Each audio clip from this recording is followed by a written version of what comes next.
Well, that was intense.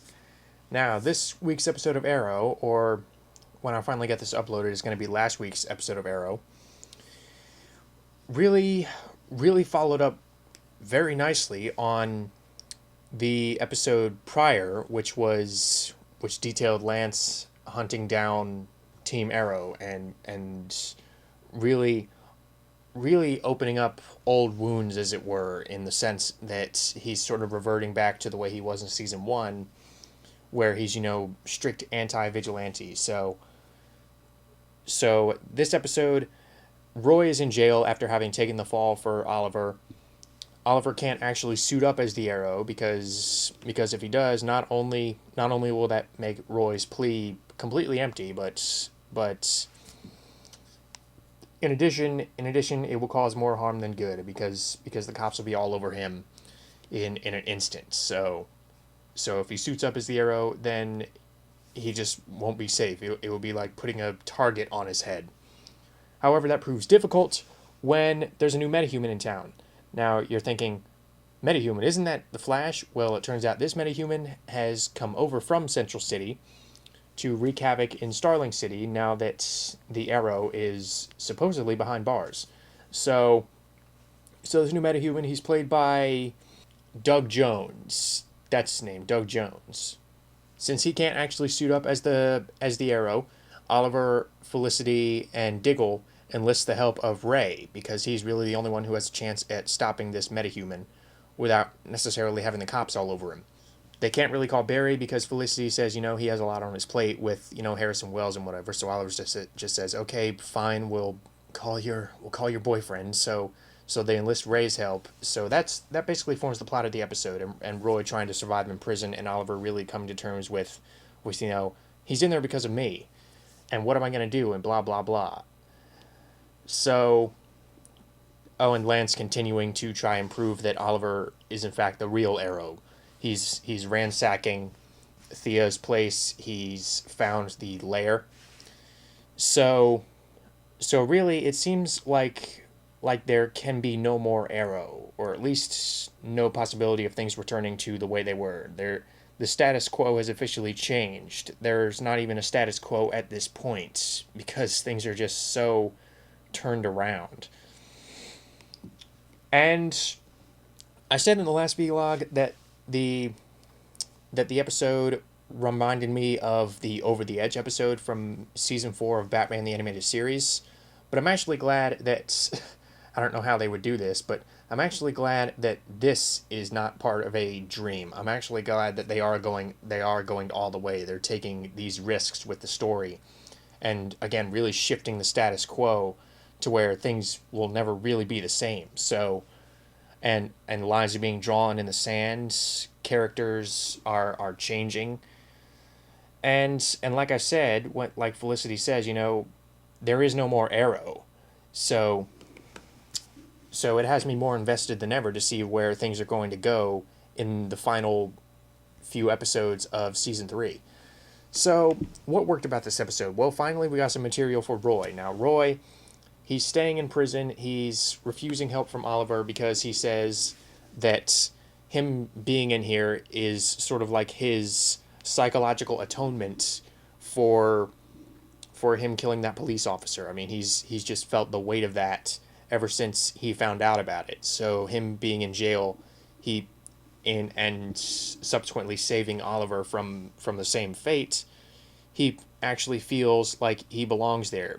Not because he's feeling sorry for himself, but because he's finally making a difference. He's finally doing something good, which is something that he thought he could do by going out and fighting crime as Arsenal, but apparently this works better, or at least on an emotional level. So while that's happening, Ray is really coming to terms with the fact that he is very inexperienced when it comes to actually fighting anyone, really, because he relies on technology. He assumes that since he has this super suit, then he can just demolish any threats in his way. And the fact that he so effortlessly took care of the bee lady in the episode of The Flash didn't really help matters. So Oliver basically says, you're inexperienced, you're untrained, you need to rely on on yourself. You need to rely on your natural instincts, not just your technology like you have been doing. That's why I beat you, because I, on the base level, am a better fighter than you. You may have better tech than me, but I have the natural instinct. You don't. So Ray really has to again come to terms with that, and I like that. Now, right off the bat, I don't really think there was much in this episode that didn't work. I mean, yeah, it was a little divided in the sense that the stuff with Ray didn't really have a whole lot to do with the central conflict involving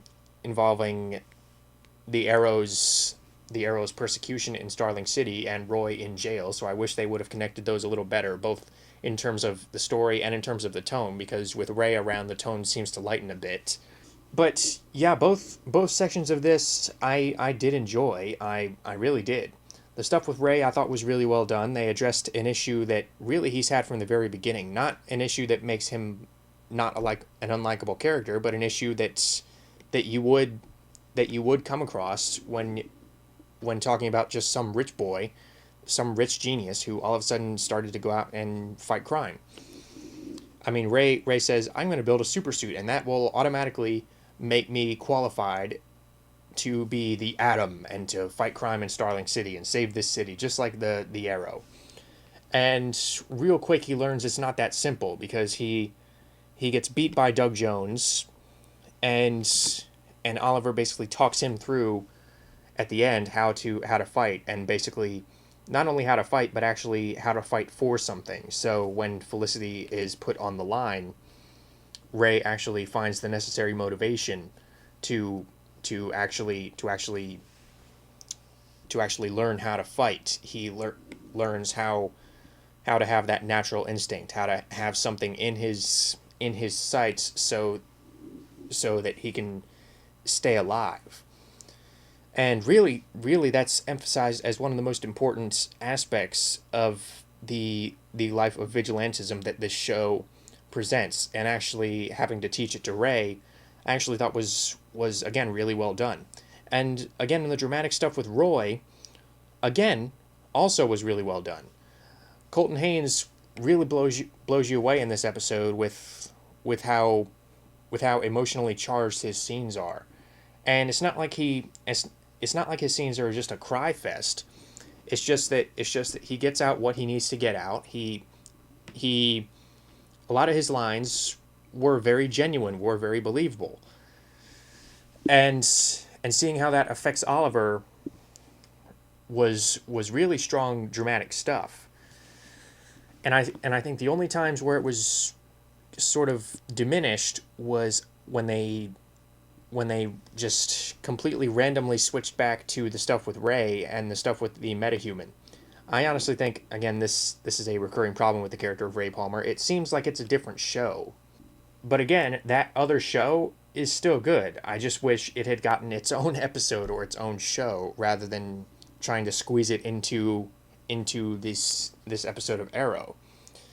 But yeah, with that said, I did enjoy this episode. Really, really good dramatic stakes and a really good twist at the end. Or a few good twists, actually. First of all, it's revealed that the entire Roy in jail thing was a ruse cooked up by Roy, Diggle, and Felicity to get him out of the city and basically take the heat off of the vigilante. So I actually thought that was a pretty clever twist. It makes sense. And I'm glad that apparently there was some speculation about, oh, these tweets by the stars are indicating some sort of goodbye, and I'm like, oh, okay, so please don't kill off Roy, because he's actually starting to get interesting. I mean, he started to get interesting in season 2, but in season 3, I've actually kind of turned around and said, okay, I like Roy now. Please don't kill him off. And yeah, he's out of the show for the time being because he leaves for another city.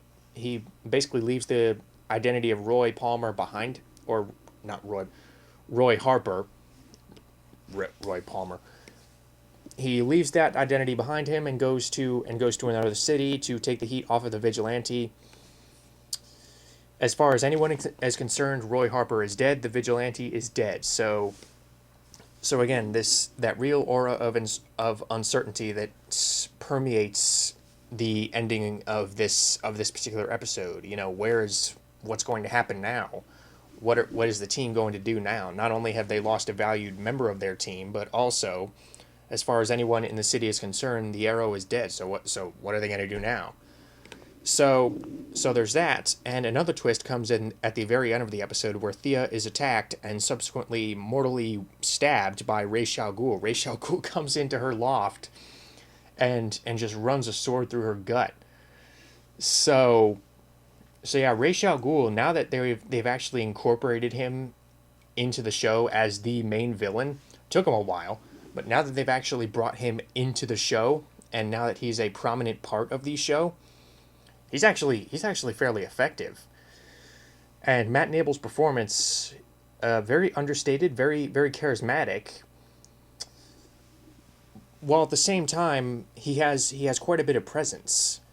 So that twist about I just have to give your brother the proper motivation, so he just runs her through with his sword.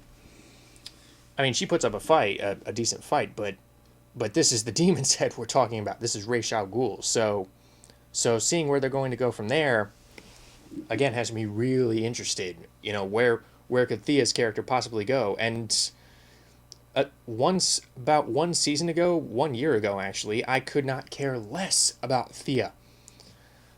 Honestly, yeah, I just could not stand her. But now I've actually kind of pulled a 180, and I'm like, oh my god, what's going to happen with Thea? So, and I think that's a testament to where they brought her character in season 3. So yeah, yeah. Obviously, Oliver is going. We know what Oliver's going to do. He's going to come to Ra's al Ghul and basically be like, please, please, could we dip her in the Lazarus pit? And as I and a lot of other comic book fans know, or any Batman fans or any comic book fans who know about Ra's al Ghul in the Lazarus pit know, she's not going to come back the same. In fact, that's actually been an object of speculation involving Katie Lotz's return to this universe for that spin-off show.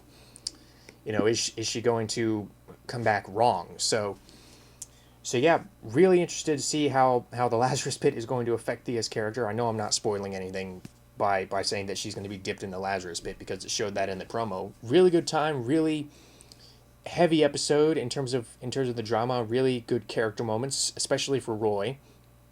Good twists, and can't wait for the next one.